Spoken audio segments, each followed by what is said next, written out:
नतीजों को लेकर के। बिल्कुल state bank of India, bank of Baroda, Canara bank, PNB, bank of India और इंडियन बैंक, ये कुछ 5 या 6 सरकारी बैंकों की सूची के नाम रखें जहां पर आज भी हम खरीदारी की राय दे रहे हैं। Okay, Indian bank, Canara bank, bank of India, यहाँ पे खरीदारी की राय इन लेवल्स पर भी वैल्यूएशन वाइज भी कंफर्ट नजर आ रहा है फिलहाल। चलिए अब वक्त हो रहा है इस वक्त के टॉप कैश कॉल्स का। गाबा सर हैं, विकास सालुंके जी और आशीष ख्याल जी से लेंगे हम। बताइए गाबा सर, टॉप कैश कॉल के लिए कौन सा स्टॉक सुझाएंगे? आई थिंक एक स्टॉक जो पसंद है इस वक्त वो है हेक्सावेयर टेक्नोलॉजीज। ट्रेड करें हेक्सावेयर 754 के आसपास, स्टॉप लगाएंगे 740 का, 14 रुपए का स्टॉप है। नियर टर्म टारगेट कल तक के लिए 780 to 800, ये एक जोन है, वहां तक जाना चाहिए। हेक्सावेयर टेक्नोलॉजी।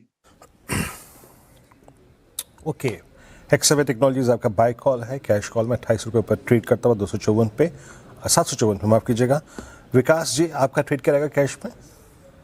जी, एनबीसीसी में मुझे लग रहा है कि जिस हिसाब से वॉल्यूम ब्रेकआउट 2 दिन पहले देखने मिला था और एक अच्छी प्राइस सस्टेनेबल यहाँ पे देखने मिल रही है 118 के आसपास, मुझे लगता है यहाँ से एक अच्छा अपमूव देखने मिल सकता है। 126 के आसपास के टारगेट यहाँ पे एनबीसीसी में देखने मिल सकते हैं। नीचे में इंपॉर्टेंट सपोर्ट अब 114 के आसपास देखने मिल रहा है, तो 114 के स्टॉप लॉस से एनबीसीसी को बाय किया जा सकता है 126 के टारगेट के लिए। ओके, निफ्टी लेकर आइए एक बार जरा, थोड़ा सा मामूली सा नाम मात्र का, लेकिन वो शायद वही 230 फैक्टर काम कर रहा है फिर से। खैर एनीवे, आज थोड़ा सा चीज़ें डिफरेंट रहेंगी वैसे 26,184 पर इस समय। अब आशीष जी की रह गई कैश कॉल। आशीष जी बताइए आपकी कैश कॉल। हाँ, मेरी कैश कॉल होगी यहाँ पे। देखिए जेके टायर में, ये ओवरऑल जो ऑटो इंसिलरी स्पेस है, आप जेके टायर बात करें, आप C8 की बात करें, अपोलो टायर, सभी ने स्ट्रॉन्ग आउट परफॉर्म किया है। पिछले कुछ दिनों में थोड़ा सा डिप देखा गया, ये अच्छी अपॉर्चुनिटी फिर से री एंटर करने के लिए, तो जेके टायर पे लॉन्ग पोजीशंस क्रिएट की जा सकती है। ऊपर में जो टारगेट है हम देख सकते हैं करीबन 485 का, और स्टॉप लॉस इस स्टॉक पे लगाना होगा 440 का।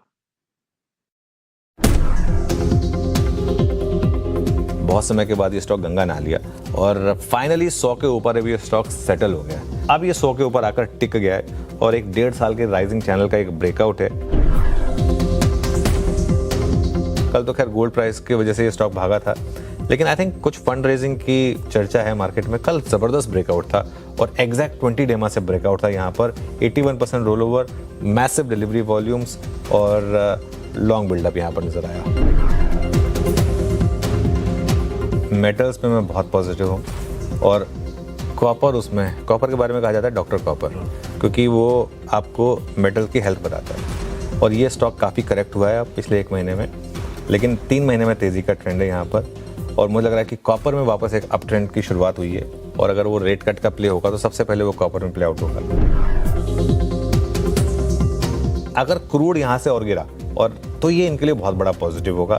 और 62 के करीब हम ऑलरेडी हैं, 62.78 पर हैं, थोड़ा सा ऊपर आ गए वापस, लेकिन स्ट्रक्चरली पॉजिटिव है एचपीसीएल के लिए, क्योंकि स्ट्रक्चरली क्रूड प्राइस यहाँ से हो सकता है 50-55 तक पहुंच जाए एक बार के लिए। तो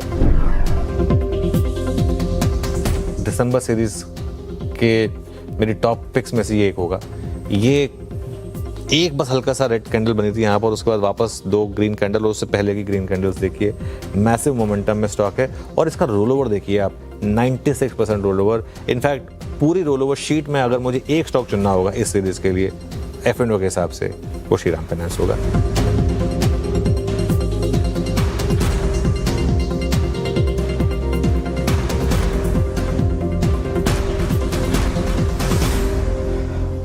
चलिए अब आगे बढ़ते हैं और